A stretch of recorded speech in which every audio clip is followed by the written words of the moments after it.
Hi, welcome to the Israel First television program from our studios in Jerusalem. Great to be with you. I'm here again with my wife, Nathalie Blackham, and we're coming to you today from Jerusalem, Israel, and bringing you news, interviews, and features from Israel. We are the program that looks behind the scenes, and we give you some of the things that the mainstream media are not telling you. Now, as we come into the studio, we are still in the Gaza / Lebanon war, sort of, because as of yesterday, I believe, a ceasefire was arranged, and I'm going to be talking about, that's going to be the first story today, so I'm going to be talking a bit about that. So we're still in this Gaza Lebanon war situation, and the people of Israel are obviously affected by that. I guess most all of them. Most people who all of them. Yeah, young. If you watch the news, people. you'll be familiar with some of the war aspects, but there are things behind the scenes you might not be aware of. Now, one of the aspects, and we've been talking about this on previous programs, is the effect that it's having on the northern evacuees, the fact that they're still not able to return to their homes. So the title of the first story is Israeli anger at irresponsible and hasty ceasefire. As I mentioned, there is a ceasefire allegedly in the north of Israel with Lebanon. It's not in the south of Israel. The two wars are the Gaza war in the south, which is it's the Gaza Strip really, which is between Israel and Egypt, and then Lebanon, which is in the north, which has Syria on the other side of it, and I believe Turkey isn't so far away from the top side of Lebanon. Mm-hmm. And the ceasefire is not with Syria, right? It's just with Lebanon. In fact, it's just with Hezbollah. It's not even with Lebanon. Officially, the Lebanese army is not involved in this war at all, which you might not be aware of. The Lebanese army is the army that's recruited and part of the Lebanese of Lebanon, but Hezbollah is a separate faction, which is almost like a state within a state, and they are the ones that have made the ceasefire, and they're the ones, by the way, who are backed by Iran. So then the question begs itself: is Iran doing a ceasefire? Question mark. Anyway, northern residents, local leaders fear truce. This ceasefire will allow a terror group to regroup and rebuild. This is one of the tenets of Islam, is that if there's a ceasefire, it gives you a chance to regroup and rearm. What will our residents return to? Asked the Kiryat Shmona mayor. Kiryat Shmona is really in the north, very close to the Lebanese border. What will our residents top north return to? A devastated city with no security. It's been one of the most bombed cities in Israel from the north, and no future. An opinion poll on November the 25th, 2024, suggested that more than 80% of Netanyahu's support base, those who are supporters of Prime Minister Benjamin Netanyahu, who's still Prime Minister, opposed the deal, 80%. And residents in the north of Israel, large numbers of whom have been evacuated from their homes, are angry too. The majority of Israeli citizens in northern Israel, that's over 80,000 people, were evacuated from their homes on October the 7th, which is well over a year ago, and going into year 2 that they've been evacuated. Many of them were under the impression that it would be for a few days, a week, month maximum, but not coming into 2 years.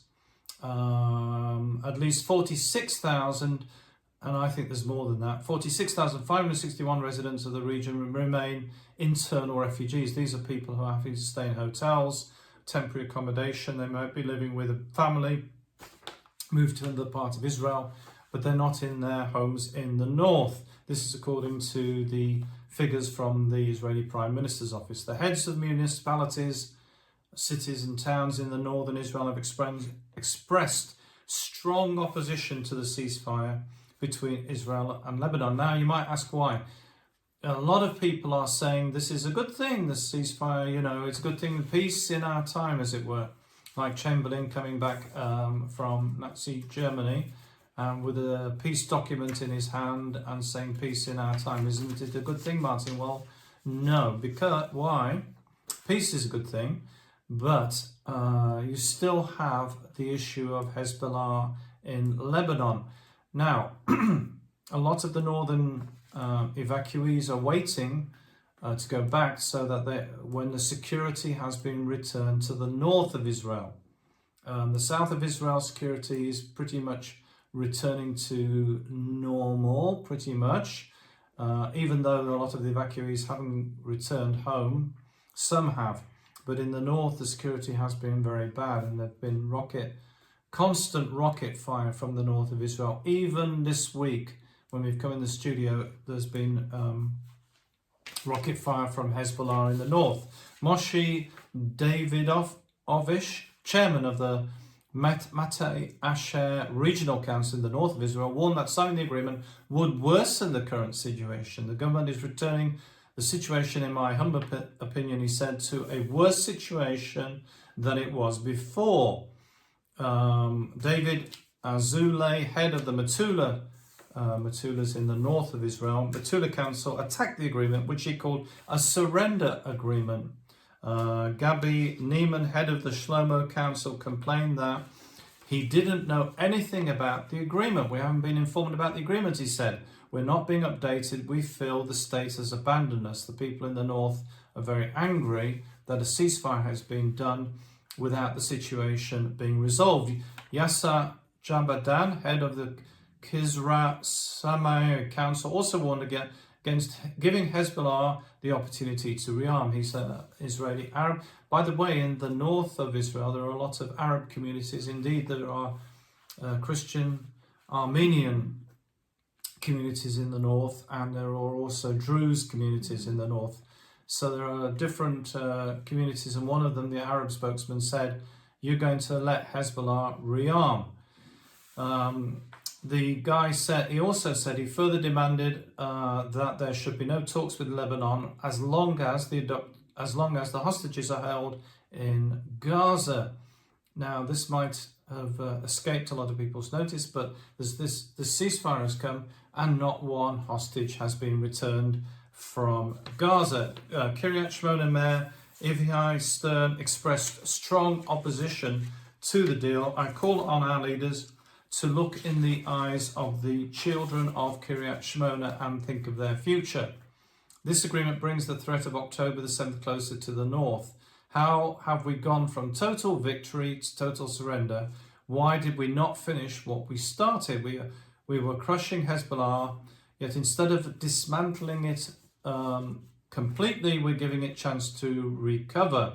And what will our residents return to? A devastated city with no security and no future. Lieutenant Colonel Yiftach Ron Tau warned during an interview with Radio Call that the pending peace agreement was very problematic in his opinion. Why? Because there are many question marks on it. He says, I do not know how such an agreement guarantees the return of the residents to their homes, which is the ultimate goal of the war, to make it safe for the north of Israel. The area of south of the Litani River, close to Israel's border, the Litani River is not far from the north of Israel, has not been completely cleared, and the agreement allows Lebanese residents to return to their homes in the borderline. Well, what's the problem with that? The problem is that Hezbollah can use civilian houses, can use homes in the south of Lebanon, just close to the north of Israel, to cover for their actions, and it's done that in the past. You know, it's what happened in the past, that is Hezbollah would occupy civilian houses and use it to fire rockets. Menachem Horowitz, a reporter and a resident of Kiryat Shmona, told Israel's Radio 103 in apparent despair, if we withdraw from Lebanon after all the destruction and all the severe harm that's happened in the north of Israel, will Hezbollah be deterred for another 18 years? I want a security zone, he says. I want the only army to rule Lebanon to be the Lebanese army, not Hezbollah. But I cannot manage my life according to what I want. This is a reporter from the north of Israel. Shelley, an English teacher in Shlomo, said a ceasefire was irresponsible and a hasty political decision.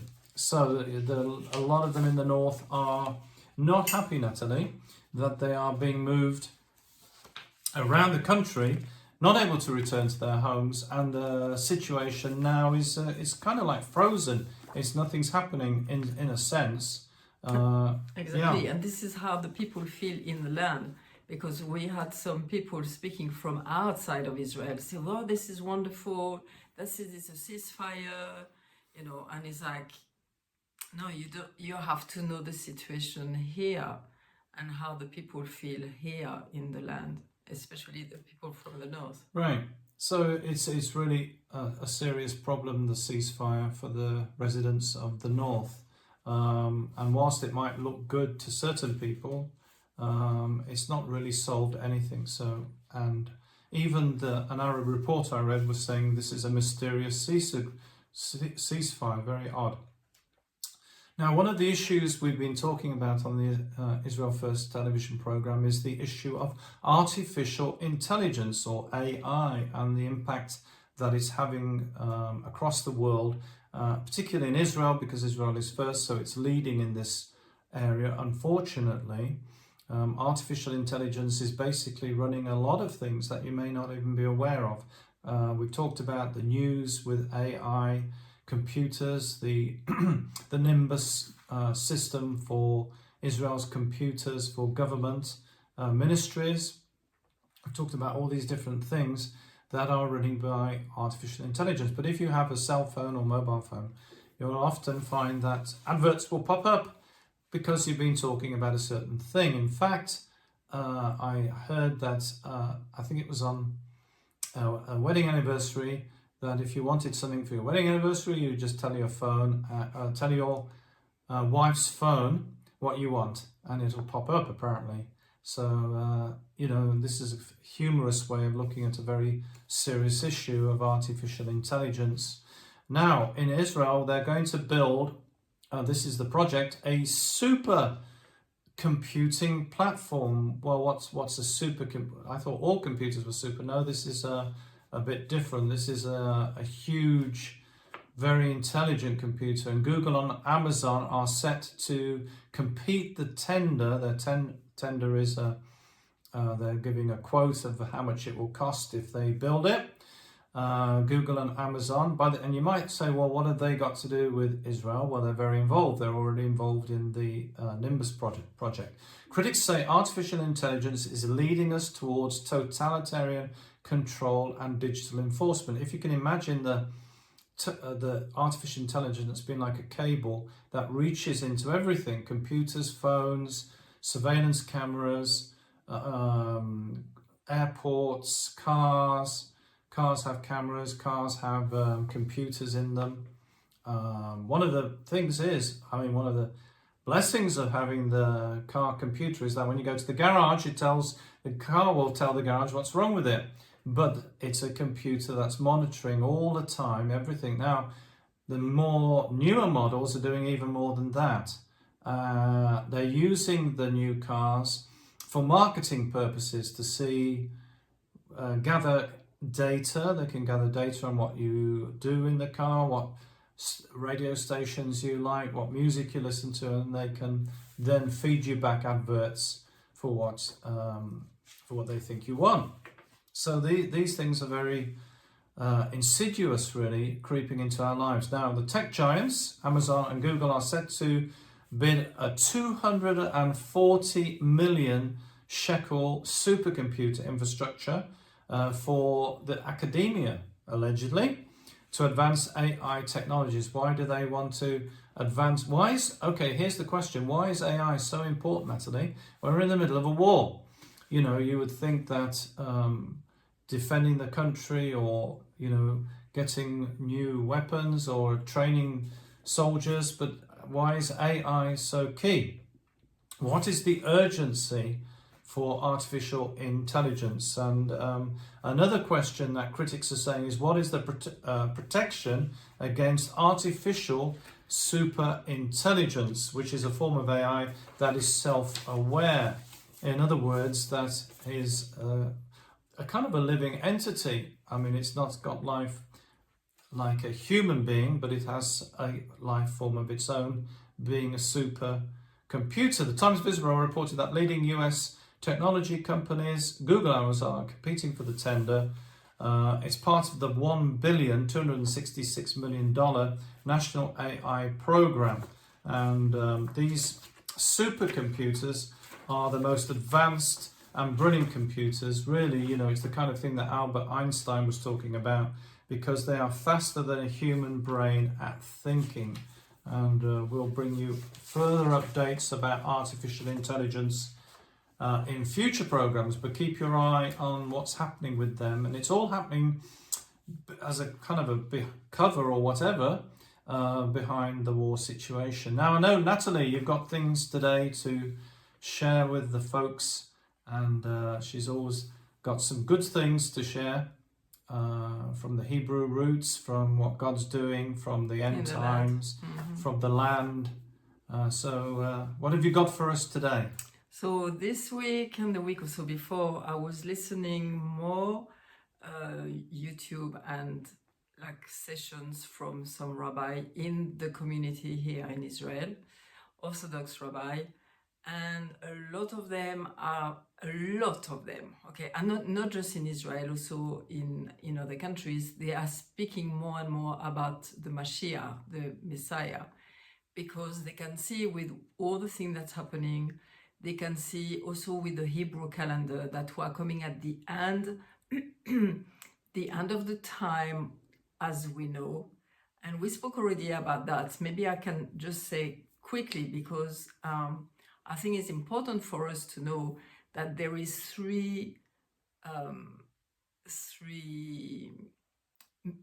there is 6 millennia. Okay, you know, when we go back to Genesis 1, we have day 1, day 2, day 3, and again, like in other country, we say Sunday, Monday, etc.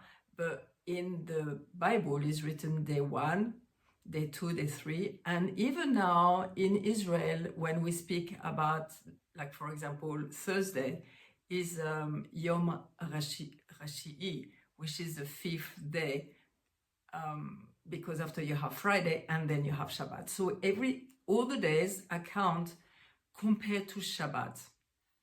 So you have 6 days plus Shabbat, and the time also is given as millennia. And you have three periods who are following each other. The first one was called the period of Tohu, which is like chaos, which was the first 2 millennia. Then you have the 2 other millennia, which is from 2 to 4, which is the Torah, is when the Torah was given, is the start of the family of Abraham, of building the country of Israel, I mean the tribes, then the country.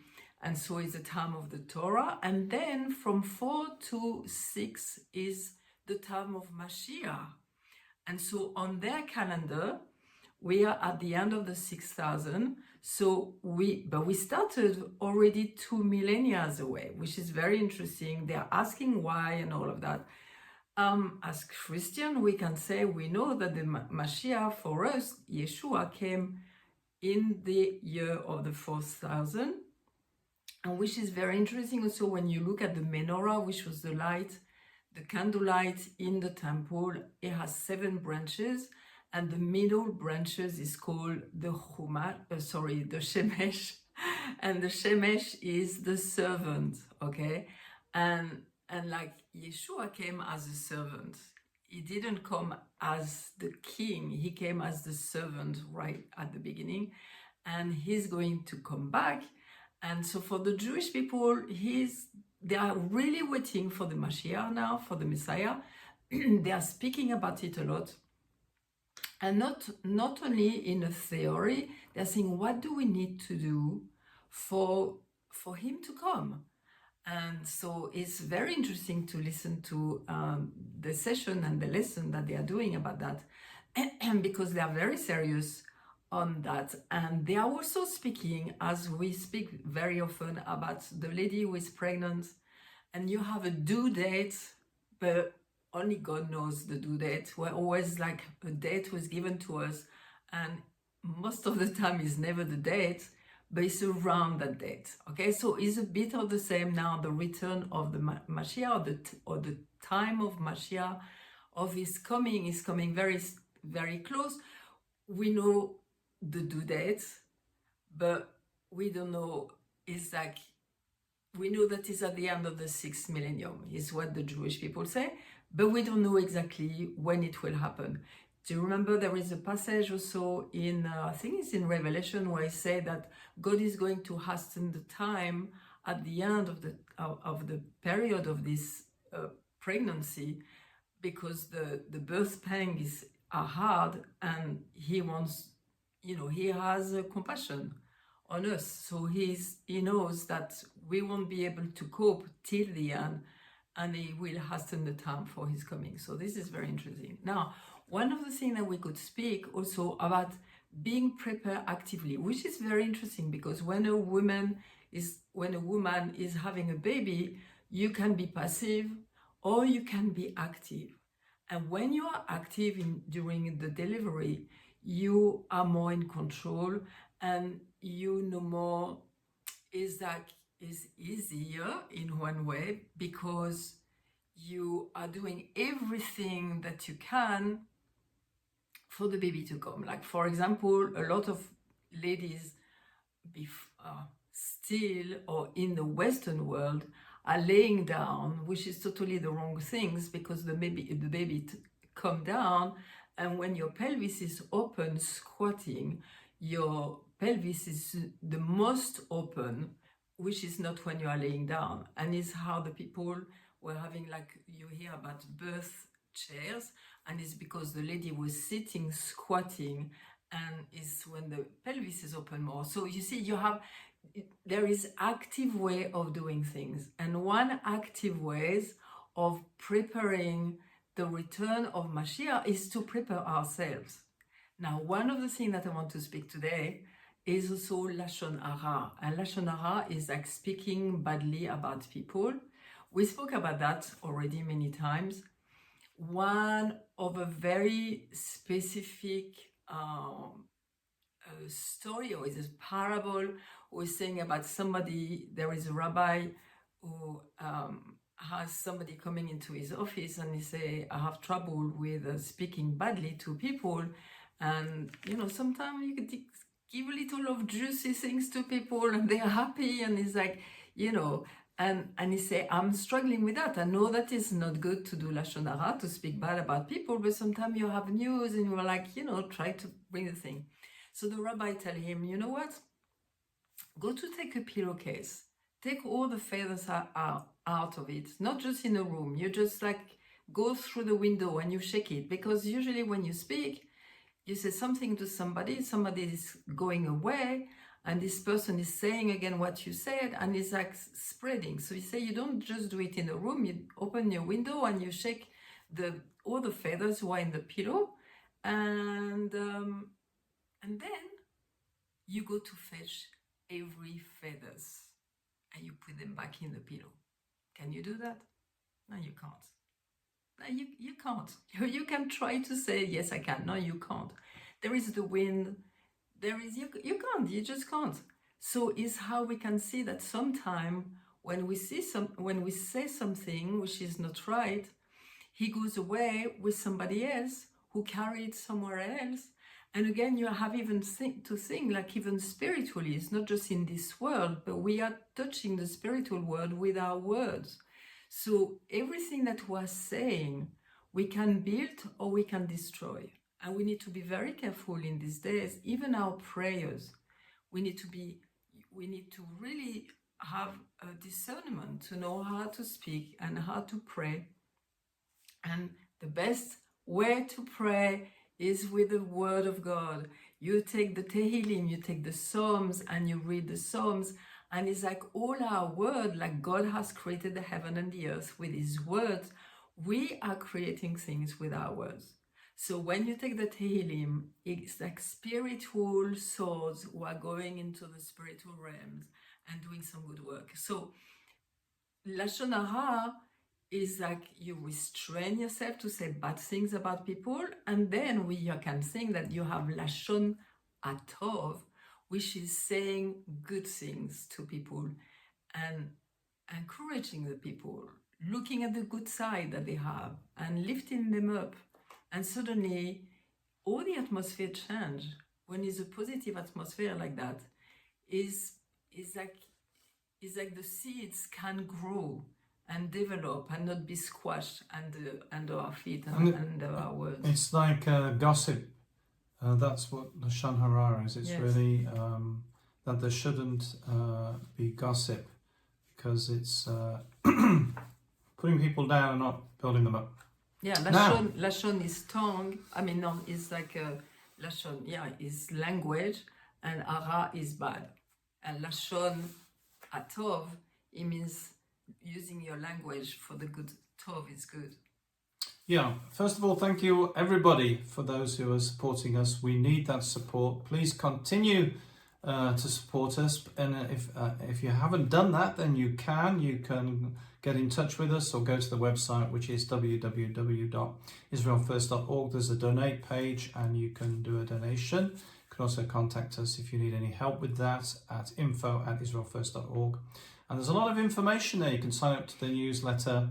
Nathalie does a weekly newsletter, and there should be, all being well, I do a news story from Israel every day, all being well, and that's on the media page. You can get that, and then let us know. Contact us and let us know where you're watching in the world. We'd love to hear from you. You can tell us what's happening where you are, and if you've got any questions about what's happening in Israel, we'd be happy for you to contact us about that. And remember, we're the program that looks at the land, the people, and the language.